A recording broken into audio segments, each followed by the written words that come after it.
नमस्कार मित्रों। आज का हमारा विषय है RPSC first grade first paper history point number 3। और ये पॉइंट नंबर 3 का आज हमारा दूसरा टॉपिक है फ्रीडम स्ट्रगल ऑफ 1857, यानी 1857 का स्वतंत्रता संग्राम। इससे पहले हम जो तीसरा पॉइंट है उसका जो फर्स्ट पॉइंट था growth of education during British period, वो हम कंप्लीट कर चुके हैं।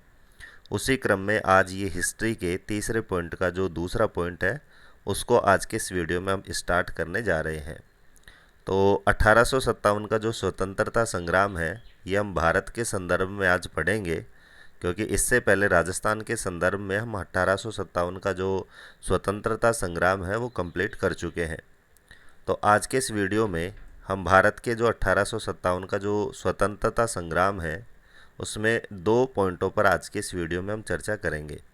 जिसमें पहला जो पॉइंट होगा वो ये होगा कि 1857 की क्रांति से पहले जो भी विद्रोह हुए, जो घटनाएं हुई हैं उनको हमें याद रखना है। और दूसरा जो पॉइंट होगा आज के इस वीडियो का वो होगा कि 1857 की क्रांति के प्रमुख कारण क्या थे। तो इन दोनों में भी जो प्रमुख हमारा जो पॉइंट होगा, जो हमें परीक्षा की दृष्टि से हमें ज़्यादा उसको ध्यान से पढ़ कर के याद रखना है, वो होगा 1857 की क्रांति के कारण। तो आज जैसा मैंने बताया तो दोनों पॉइंटों पर हम चर्चा करेंगे ताकि परीक्षा की दृष्टि से जो भी मैटर वो हमारा तैयार हो सके। तो आज का पॉइंट है 1857 की क्रांति।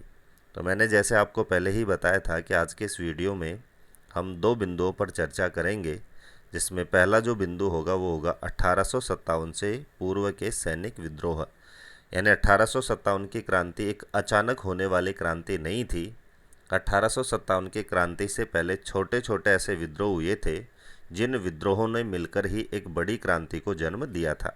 तो उन्हीं जो छोटे छोटे जो विद्रोह हुए थे 1857 की क्रांति से पहले, उन्हें ही आज के इस पॉइंट में मैंने शामिल किया है।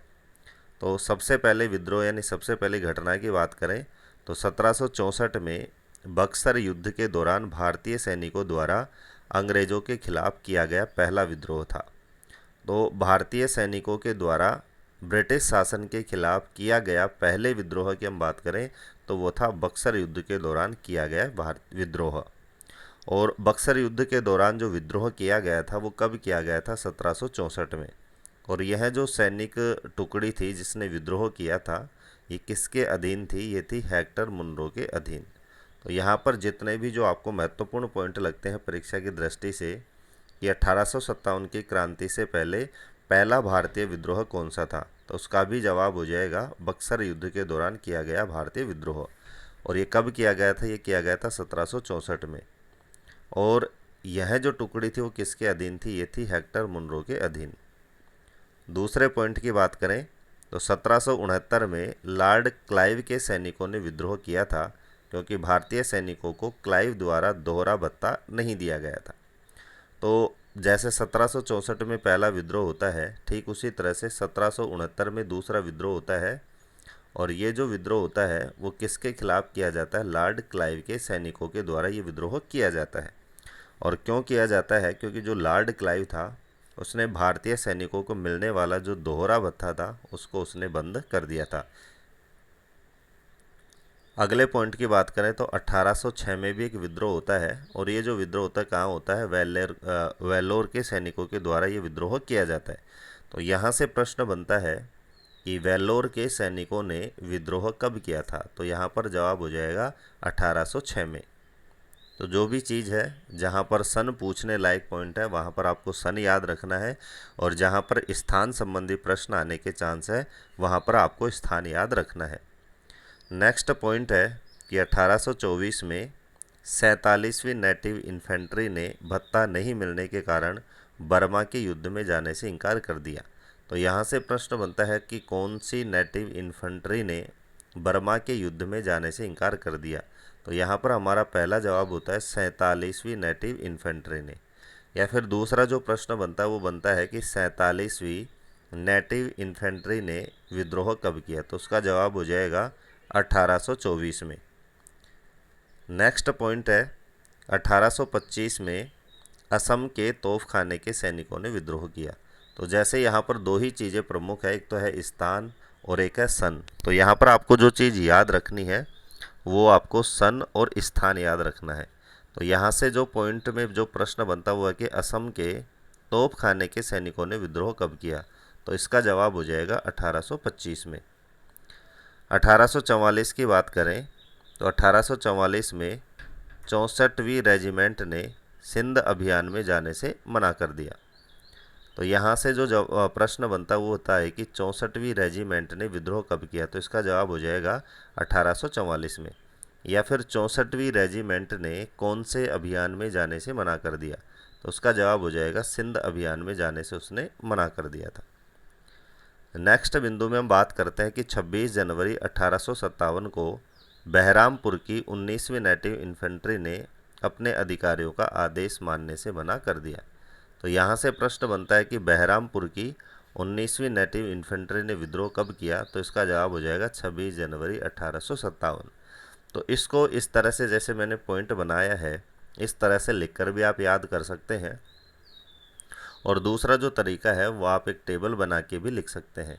यहाँ से लिख सकते हैं आप स्थान और इधर लिख सकते हैं आप सन, ताकि शॉर्ट में भी आप याद रख सकते हैं कि यहाँ पर इस स्थान पर जो 1857 की क्रांति से जो पहले विद्रोह थे, पॉइंट का नाम देना है 1857 की क्रांति से पहले होने वाली घटनाएं या विद्रोह, और उसी के अनुसार आपको एक टेबल बना करके इनको याद रखना है।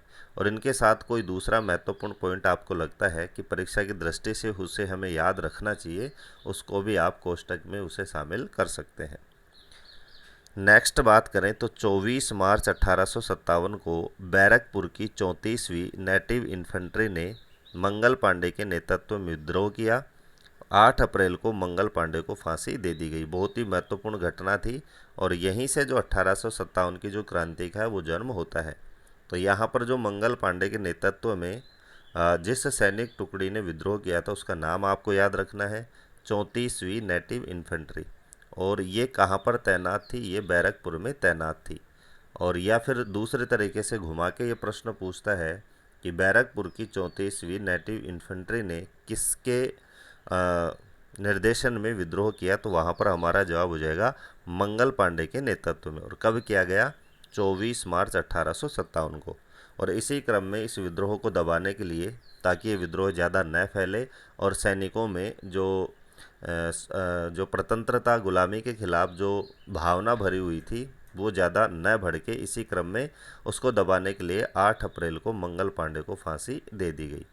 तो ये थे 1857 की क्रांति से पूर्व होने वाले कुछ घटनाओं, कुछ विद्रोह। नेक्स्ट जो दूसरा पॉइंट मैंने आपको बताया था जो बहुत ही महत्वपूर्ण भी है परीक्षा की दृष्टि से, वह कि 1857 के विद्रोह के कारण, यानी ऐसे कौन कौन से कारण रहे जिससे 1857 की क्रांति को जन्म देना पड़ा, 1857 की क्रांति का जन्म हुआ। तो सबसे पहले हम बात करते हैं, तो सबसे पहला जो कारण आता है निकल के, वो आता है 1813 का चार्टर एक्ट। तो 1813 में ब्रिटिश शासन के द्वारा एक एक्ट अधिनियम बनाया जाता है जिसको हम 1813 का चार्टर एक्ट कहते हैं। तो ये 1857 की क्रांति का कारण क्यों बना, तो उसी क्रम में हम बात करते हैं कि इस एक्ट के तहत ईसाई मिशनरियों को भारत में धर्म प्रचार की अनुमति दे दी गई। तो इस एक्ट में एक अधिनियम लाया गया, एक नियम बनाया गया कि इस नियम के बनने के बाद जो ब्रिटिश ईसाई मिशनरी है, जिनका उद्देश्य रहता था कि दूसरे देशों में जाकर के ईसाई धर्म का प्रचार प्रसार करना, तो उसी क्रम में भारत में भी इनको धर्म प्रचार की अनुमति मिल जाती है। और ये भारत में आकर के भारतीय जो धर्म है उसमें हस्तक्षेप करते हैं और ज़बरदस्ती यहाँ के लोगों को ईसाई बनाना ये प्रारंभ कर देते हैं। इसी कारण से लोगों में अपने धर्म के प्रति इस हानि को देख करके और अपने जो इनके जो खिलाफ वो भावना का जो विद्रोह है वो उत्पन्न होता है, और इसी कारण से इसको भी हम 1857 के विद्रोह के कारणों में शामिल करते हैं। क्रांति के प्रमुख कारणों में से एक रहा। तो आप समझ चुके हैं कि कोई भी व्यक्ति यदि आपकी धार्मिक भावनाओं को ठेस पहुंचाता है, आपकी संस्कृति को नुकसान पहुंचाता है, तो उसके खिलाफ स्वाभाविक है कि हम विद्रोह करेंगे। नेक्स्ट कारण की हम बात करें तो डलहौजी की व्यापक नीति, यानी जो डलहौजी था उसने एक व्यापक नीति अपनाई थी। उसके तहत सबसे पहले उसने अवध का जो ब्रिटिश साम्राज्य में विलय है वो किया था। यानी इसके बाद हम देखते हैं कि जो डलहौजी है उसने एक नीति का वो किया था कि ऐसे ऐसे राज्य जहाँ पर जिसका कोई उत्तराधिकारी नहीं होगा, तो ऐसे राज्यों को ब्रिटिश शासन में मिला लिया जाएगा। उसे हम व्यपगत नीति के नाम से जानते हैं। नेक्स्ट पॉइंट में हम पढ़ेंगे, इसके आगे एक पॉइंट आएगा जिसमें हम पढ़ेंगे कि कौन कौन से रियासतों को डलहौजी की व्यपगत नीति के तहत ब्रिटिश शासन में विलय किया गया था। तो सन सहित उनको हम पढ़ेंगे, नेक्स्ट पॉइंट में आएगा। आपको यही याद रखना है इस पॉइंट से कि एक तो 1857 के ये क्रांति का प्रमुख कारणों में से एक कारण है डलहौजी की व्यपगत नीति, और दूसरा याद रखना है कि व्यपगत नीति किसके द्वारा बनाई गई थी, अपनाई गई थी। उसका जवाब हो जाएगा डलहौजी। नेक्स्ट पॉइंट है कि भारतीय राजाओं की उपाधियों का अंत, यानी धीरे धीरे जो भारतीय राजाओं को जो उपाधियां दी जाती थी उसका भी अंत कर दिया जाता है, और न केवल यहाँ की जनता में बल्कि यहाँ के जो राजा थे उनमें भी विद्रोह की भावना जागृत हो जाती है। जैसे तंजौर और कर्नाटक के राजा की उपाधि का अंत, और सबसे पहले जो जहाँ के राजाओं की उपाधि का अंत किया गया था उनमें शामिल एक तो तंजौर और एक कर्नाटक। और आप भी जानते हैं कि किसी की उपाधि को यदि छीना जाए, किसी की इज्जत को यदि लिया जाए तो वो विद्रोह करेगा ही करेगा। उसके बाद नेक्स्ट पॉइंट में हम बात करते हैं, जो मैंने आपको ऊपर बताया था कि डलहौजी की जो व्यपगत नीति थी इसके तहत कौन कौन सी रियासतों का विलय हुआ था। तो बहुत ही इम्पोर्टेंट ये पॉइंट है, इसको आप ज़्यादा ध्यानपूर्वक इसको याद रखना है। तो सबसे पहले बात करते हैं रियासतें कौन कौन सी थी। सतारा, उसका जो विलय है वो 1848 में किया जाता है। उसके बाद जैतपुर और संबलपुर की बात करें तो डलहौजी की व्यपगत नीति के तहत 1849 में इसका विलय किया जाता है। बघाट की बात करें तो 1850 में इसको विलय किया जाता है। झांसी की बात करें तो 1853 में, नागपुर को 1854 में, और अवध का जो विलय है वो 1856 में इसका विलय किया जाता है। तो ऊपर हमने पढ़ा था कि अवध, तो यहाँ पर इसीलिए मैंने क्लियर किया है ताकि आपको ये कन्फ्यूज ना हो कि कौन कौन सी रियासतों को विलय किया गया था और कब कब किया गया था। तो सन सहित मैंने यहाँ पर आपको बता दिया है कि सतारा, जैतपुर, संबलपुर, बघाट, झांसी, नागपुर, अवध। तो ये बहुत ही महत्वपूर्ण पॉइंट है, इसको आपको दोबारा मैं आपको बता रहा हूँ, उसको याद रखना ही रखना है। नेक्स्ट पॉइंट है कि 1829 में नियम 17 के तहत बंगाल से सती प्रथा का अंत।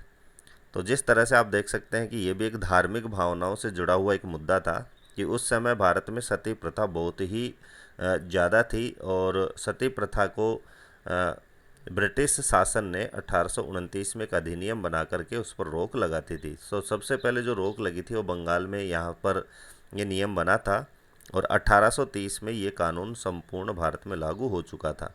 तो इस कारण से भी लोगों को ये लगा कि सती प्रथा बहुत ही अनिवार्य एक प्रथा है, इसको बंद नहीं होना चाहिए। तो इसके खिलाफ भी विद्रोह की भावना जागृत होती है, और ये भी 1857 की क्रांति का एक प्रमुख कारण बनता है। क्योंकि जैसे ही आप लोगों को बताएंगे कि हमारी बहुत ही महत्वपूर्ण प्रथा थी, इससे मतलब ये भी इसको धार्मिक भावनाओं से जोड़कर इस प्रथा को देखा जाता था, तो इसके खिलाफ भी लोगों में भावना जागृत करके और 1857 की क्रांति में जिस तरह से हम कह सकते हैं कि आग में घी डालने का ये अधिनियम काम करता है। नेक्स्ट पॉइंट में हम बात करते हैं कि डलहौजी के द्वारा 1856 में विधवा पुनर्विवाह अधिनियम बनाया गया। इससे पहले भारत में विधवा पुनर्विवाह को भी पाप माना जाता था। चाहे महिला किसी भी उम्र में विधवा हुई हो, उसको दोबारा विवाह करने का अधिकार नहीं था। तो इसमें सुधार करते हुए ब्रिटिश शासन ने और डलहौजी ने एक अधिनियम बनाया 1856 में, और उस अधिनियम में ये निर्देश किया गया, नियम बनाया गया कि इसके बाद विधवा पुनर्विवाह भी कर सकते हैं, यानी विधवा भी दूसरा विवाह कर सकती है। तो ये भी 1857 की के क्रांति के प्रमुख कारणों में से एक है। तो इस तरह से आप देख सकते हैं कि मैंने स्टार्ट में ही बताया था कि आज के जो दो पॉइंट है, एक तो 1857 की क्रांति से पहले जो विद्रोह हुए थे वो, और दूसरा 1857 की क्रांति के प्रमुख कारण। तो जो हर पॉइंट 1857 की क्रांति के कारणों में, वो सारे के सारे पॉइंट बहुत महत्वपूर्ण है। किसी भी पॉइंट से कैसा भी प्रश्न बन सकता है, तो सारे पॉइंट आपको याद रखना है। नेक्स्ट पॉइंट की बात करें तो 1854 में डाकघर अधिनियम बनाया गया। तो यहाँ से प्रश्न बनता है कि डाकघर अधिनियम कब बनाया गया? 1854 में। अब ये डाकघर अधिनियम भी 1857 की क्रांति का कारण बन सकता है। इसके पीछे क्या रीजन था? तो यहाँ कोष्टक में लिखा है कि भारतीय सैनिकों की निःशुल्क डाक सेवा बंद कर दी जाती है। यानी इस अधिनियम से पहले भारतीय जो सैनिक थे उनको भी निःशुल्क डाक सेवा दी जाती थी। लेकिन जैसे ही 1854 में डाकघर अधिनियम बनता है तो भारतीय सैनिकों की निःशुल्क डाक सेवा को बंद कर दिया जाता है। और जैसे ही ये निःशुल्क सेवा बंद की जाती है भारतीय सैनिकों के लिए, तो भारतीय सैनिकों के मन में ये प्रश्न उठता है कि ब्रिटिश जो शासन है वो पक्षपात करता है, यानी जो अंग्रेज जो सैनिक थे उनको निःशुल्क डाक सेवा की सेवा दी जाती है और हमें नहीं दी जाती है।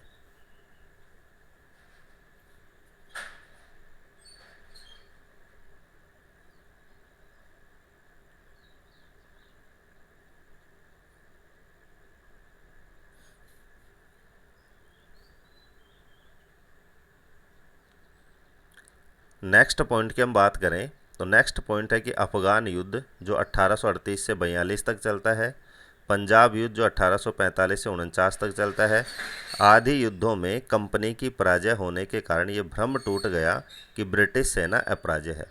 इससे पहले तक भारतीय सैनिकों का मानना था कि जो ब्रिटिश सेना है वो कभी हार नहीं सकती। लेकिन उसी समय क्या होता है, दो चार ऐसे युद्ध होते हैं जिन युद्धों में ब्रिटिश सेना को हार का मुंह देखना पड़ता है, यानी उसे पराजय का सामना करना पड़ता है। और जैसे ही ब्रिटिश सेना की इन प्रमुख प्रमुख युद्धों में पराजय होती है तो भारतीय सैनिकों के मन में ये हो जाता है कि इनको हम हरा सकते हैं। तो ये भी 1857 की क्रांति का एक प्रमुख कारण बनता है। नेक्स्ट कारण की बात करें तो 1856 सामान्य भर्ती सेवा अधिनियम। तो जिस तरह से एक डाक अधिनियम बनाया गया था उसी तरह से 1856 में सामान्य भर्ती सेना अधिनियम बनाया जाता है। और इस सामान्य भर्ती सेवा अधिनियम के तहत नियम बनाए जाते हैं कि जो भारतीय सैनिक है इनको समुद्र पार सेवा देना अनिवार्य होगा। यानी इनको जो समुद्र के पार जितने जो स्थान थे जहाँ पर ब्रिटिश शासन था वहाँ पर सेवा देने के लिए बाध्य कर दिया गया। तो इससे भी भारतीय सैनिकों में विद्रोह की भावना उत्पन्न होती है कि ये अपने जो अंग्रेज जो सैनिक है उनको तो अच्छे स्थानों पर ये पोस्टिंग देते हैं, और जो भारतीय सैनिक है इनको जो जहाँ पर कठिन परिस्थितियाँ हैं, जहाँ पर विपरीत परिस्थितियाँ हैं, वहाँ पर इनको सेवा के लिए भेजा जाता है। तो इस तरह से ये सारे के सारे जो कारण हैं वो 1857 की क्रांति को जन्म देने में महत्वपूर्ण भूमिका निभाते हैं। नेक्स्ट है 1849 डलहौजी की घोषणा। 1849 में डलहौजी ने घोषणा की कि बहादुर शाह जफर की मृत्यु के बाद उसके जो उत्तराधिकारी हैं उनको लाल किला छोड़ना होगा। तो इससे भी एक विद्रोह की भावना उत्पन्न होती है, क्योंकि 1857 की क्रांति के समय जो भारत के जो एकमात्र जो प्रमुख बादशाह जो माने जाते थे वो थे बहादुर शाह जफर, और इन्हीं के नेतृत्व में 1857 की क्रांति को लास्ट में इनको नेतृत्व दिया जाता है। तो जब इन्हीं से एक आदेश पारित होता है कि यहाँ से जो बहादुर शाह जफर की मृत्यु होते ही उसके जो उत्तराधिकारी हैं उनको लाल किला छोड़ना होगा। और उस समय जो लाल किला है वो शासन का एक प्रमुख केंद्र हुआ करता था। तो इससे भी यहाँ के लोगों में यानी भारतीय लोगों में अंग्रेज शासन के खिलाफ एक विद्रोह की भावना जागृत होती है। नेक्स्ट पॉइंट है 1856 में पुरानी ब्राउन बेस बंदूक के स्थान पर इनफील्ड राइफल का प्रयोग। इससे कारतूस में गाय और सुअर की चर्बी का प्रयोग। और ये आपने सभी ने पढ़ भी रखा होगा कि 1857 की प्रमुख जो कारण है उनमें से एक कारण रहा है कि यहाँ के जो कारतूस हैं उनमें गाय और सुअर की चर्बी का प्रयोग। तो इससे पहले क्या था, 1856 से पहले यहाँ पर पुरानी ब्राउन बेस बंदूक का प्रयोग होता था जिसमें किसी भी प्रकार की चर्बी का प्रयोग नहीं होता था। लेकिन 1856 के बाद में पुरानी ब्राउन बेस बंदूक के स्थान पर एनफील्ड राइफल का प्रयोग होता है। और इन राइफलों में जो कारतूस प्रयोग होते थे उनमें गाय और सुअर की चर्बी का प्रयोग होता था। तो गाय की चर्बी का जो प्रयोग है वो हिंदुओं की भावनाओं को आहत पहुंचाने के लिए यहाँ पर अंग्रेज़ों द्वारा किया जाता था, और सुअर की चर्बी का जो प्रयोग है वो मुस्लिम जो यहाँ के जो जनता थी उसकी भावनाओं को, मुस्लिम सैनिकों की भावनाओं को ठेस पहुंचाने के लिए इसका प्रयोग होता है। तो इस तरह से आप देख सकते हैं दोनों ही पशुओं जो अपनी अपनी मान्यता के अनुसार अपने धर्मों के अनुसार मानते हैं, तो ये भी विद्रोह का एक प्रमुख कारण बनता है। और प्रमुख कारणों में से इसको अवश्य आपको शामिल करना है। नेक्स्ट पॉइंट में बात करते हैं 24 अप्रैल 1857 को मेरठ की नेटिव इन्फेंट्री ने कारतूसों के प्रयोग से इनकार कर दिया। तो जैसे ही इन सैनिकों को पता चलता है कि एनफील्ड राइफल के जो कारतूस हैं उनमें गाय और सूअर की चर्बी का प्रयोग होता है, तो सबसे पहले कहाँ की जो नेटिव इन्फेंट्री उसने मना किया, तो मेरठ की नेटिव इन्फेंट्री मना करती है। और कब करती है? 24 अप्रैल 1857 को। नेक्स्ट पॉइंट में बात करते हैं कि बैरकपुर की 34वीं नेटिव इन्फेंट्री ने मंगल पांडे के नेतृत्व में 24 मार्च 1857 को कारतूस प्रयोग से इनकार कर दिया। तो जिस तरह से ऊपर हमने पढ़ा था कि 24 अप्रैल 1857 को मेरठ की नेटिव इन्फेंट्री ने कारतूसों के प्रयोग से इनकार कर दिया, उसी तरह से आपको ये याद रखना है कि बैरकपुर की जो 34वीं नेटिव इन्फेंट्री है इसने किसके नेतृत्व में? मंगल पांडे के नेतृत्व में इन कारतूसों के प्रयोग से इनकार कर दिया। और कब किया? 24 मार्च 1857 को। नेक्स्ट पॉइंट और लास्ट पॉइंट आज के इस वीडियो का कि मंगल पांडे और गणेश पांडे ने लेफ्टिनेंट बाग और सार्जेंट ह्यूसन और हियर्स की हत्या कर दी। तो 3 लोगों की हत्या करते हैं, एक तो हियर्स की और एक ह्यूसन की और एक बाग की। और इन तीनों ही अधिकारियों की हत्या करने वाले जो प्रमुख लोग थे वो थे मंगल पांडे और गणेश पांडे।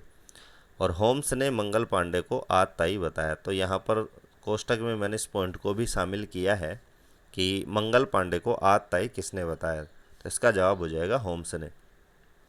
और ऊपर हम पढ़ ही चुके हैं कि अप्रैल में 24 मार्च को ये घटना घटित होती है और अप्रैल में मंगल पांडे को फांसी दे दी जाती है। तो आज के इस वीडियो में इतना ही। 1857 की क्रांति के नेक्स्ट पार्ट में हम कौन कौन से स्थानों पर, जहाँ से पिछली परीक्षाओं में प्रश्न पूछे गए थे कि कौन कौन से स्थानों पर किस किस व्यक्ति ने इसका नेतृत्व किया था और इसके परिणाम क्या क्या निकले, वो सारी चीज़ों पर हम चर्चा करेंगे। तो आज के इस वीडियो में मैंने 2 महत्वपूर्ण बिंदुओं पर मैंने आपसे चर्चा करी। पहला 1857 के पूर्व के विद्रोह और दूसरा 1857 की क्रांति के प्रमुख कारण। तो आज का वीडियो आपको कैसा लगा कमेंट बॉक्स में कमेंट करके अवश्य बताएं। वीडियो को लास्ट तक देखने के लिए धन्यवाद।